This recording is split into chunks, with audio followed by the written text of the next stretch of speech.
Headphone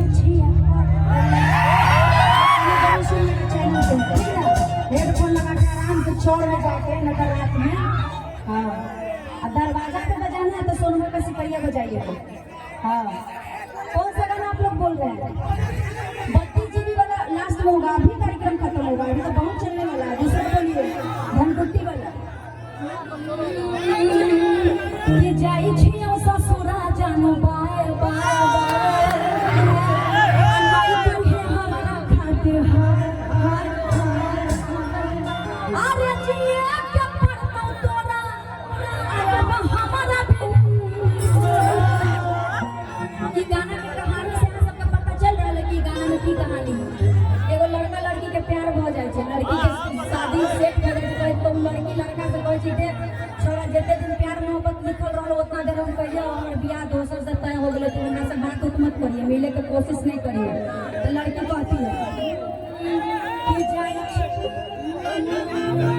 कि जाई छियो ससुरा जानो बाय बाय बाय आ नहीं करिए हमारा खातिर हाय हाय अरे जिया के पड़तो तोरा आया हमारा बिन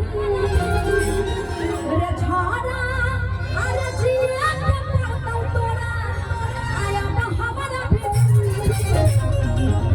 लड़का फिर वहां के रहे वही सब गाने वाला लड़का नहीं रहे, लड़का कहे छै एने छोड़ देबो तो लड़की कहे छै की करबी। लड़का कहे छै कि तोरा ससुरा में कि तोरा ससुरा में जाके हम अखिल बहु जमीन ओहिया बैठे बउआ चुकी के मस हो तोरा में जाके हम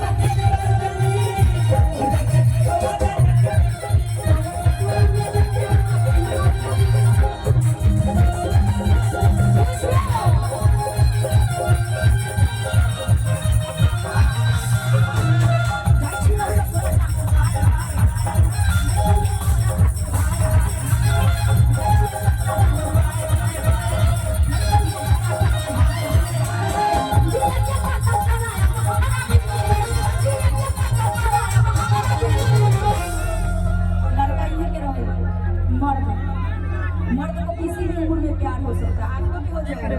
नजरिया का दोष है जी, दैया थोड़ी